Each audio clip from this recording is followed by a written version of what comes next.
Okay, here we go. We're going off to check out the eclipse. Heading down to Mount Vernon, Illinois. Beautiful morning here in Wisconsin. Just imagine how this is all going to look in a couple weeks as the leaves come in. Everything's going to be all green and verdant. Okay, we're about 26 minutes from Mount Vernon, and it is super flat out here. Not much to show you. What's been going on up in Wisconsin? We've had the winter that wasn't. Only got one really big snow.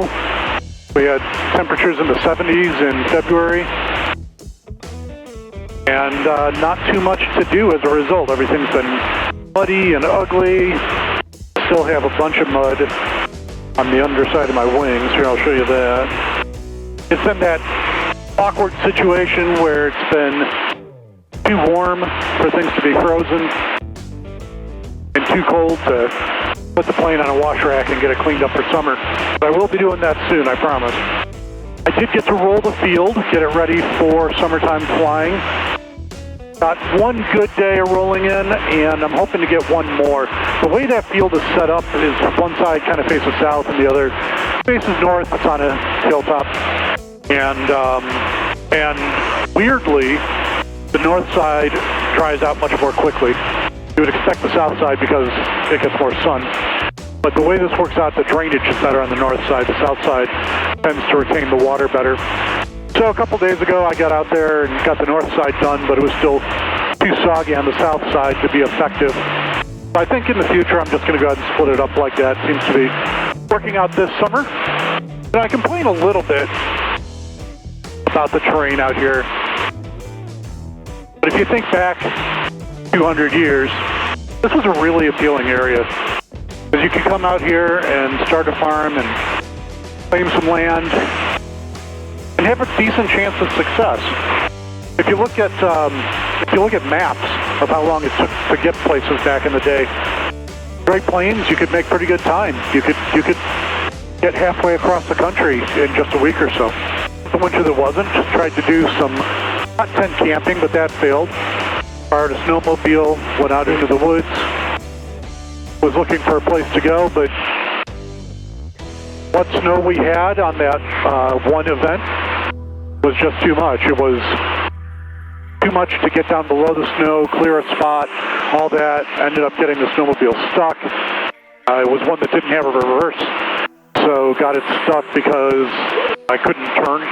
So I ended up having to get out and dig it out and move it around by hand, which was a real blast.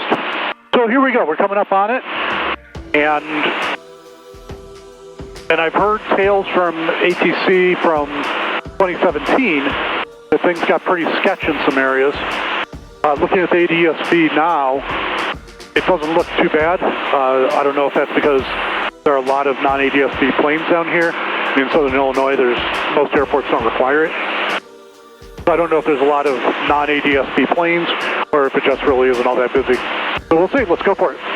17 minutes out now, monitoring the frequency for the airport. Looks like most people do have ADS-B. Almost every call that's being made is somebody who's got ADS-B reporting. 1 mile final, 1 lane. It was nice and smooth at 5,500. Now it's some gentle rolls as I descend.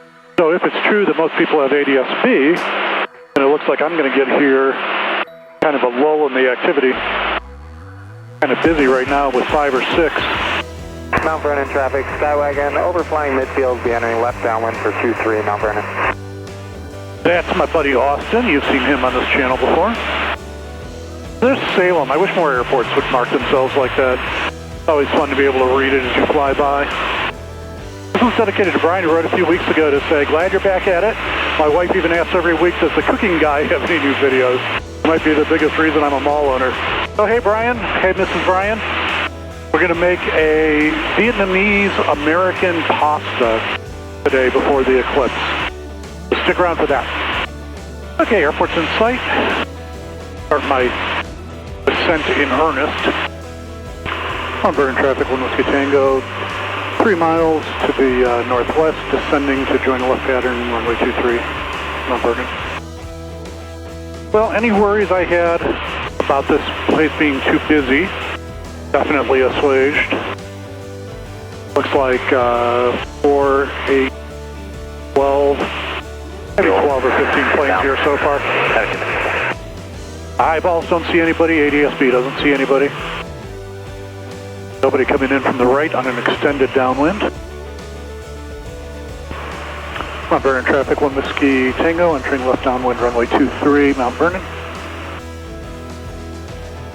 Still nobody coming at me. Over traffic, Archer Purdue 67, left base, runway 27, Frankfurt. Hey, a couple tents, I guess somebody must have been camping here last night. Mount Vernon traffic, 1 Whiskey Tango, continuing to final, runway 23, Mount Vernon. Only traffic, when you see make a let's turn on final for 1. Thought maybe I'd do the first turn off, but that they were flagging down here at Bravo 2. So it'd be easier for everybody if I just took Bravo 2, and here we are. This morning I was supposed to be recording a quick video for this product Plane Perfect has called One. The idea of the video was to show the product on the plane, then clean the plane with it, and show the difference between the before and after shots in terms of how clean it was.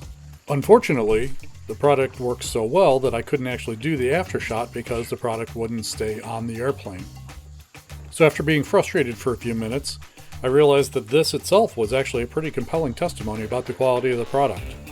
The name One comes from the fact that it's designed to be used on any surface.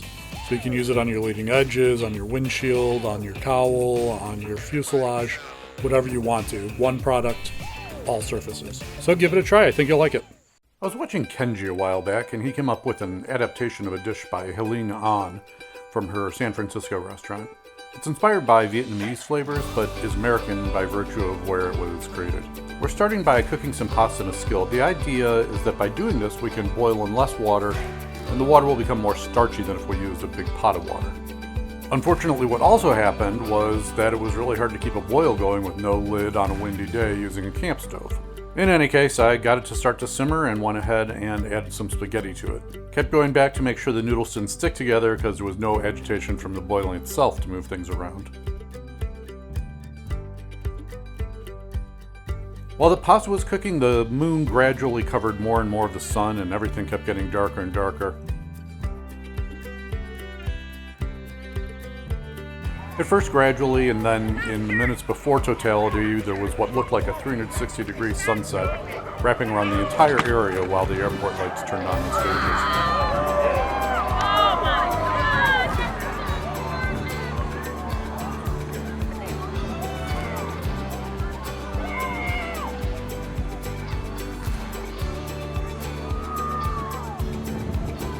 After a while, I put another frying pan on the pasta as a lid, and the spaghetti finished cooking right at the moment of totality.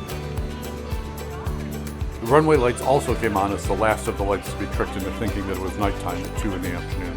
But something had happened. We had gotten hungry. So for the sauce, we're going to start with a half a stick of butter. We had a friend that stayed with us in Mexico for a while, and he would get up every morning and start the day with something made from butter, garlic, and onions. It was a really nice way to have the kitchen smell in the morning. Today, we're adding 20 cloves of garlic, smashed fresh, into the butter to get the Allison flavors going.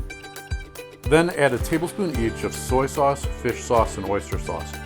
Don't do what I did here. I added close to 3 and it was way too much. I brought plenty so that I could add what I needed, but I got distracted by the eclipse and added all instead of adding to taste. Once the sauces are warmed up, we're adding our pasta in. The pasta was cooked completely in our case, but you could leave it just a little short of al dente. Let it finish in the sauce and be just fine. Everything is cooked already, so what we're really doing here is just letting the sauce come together.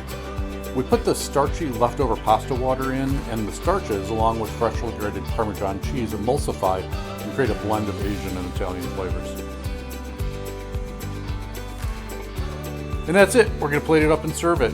We reserved some Parmesan and put a bit on top. We also have some green onions for both flavor and texture.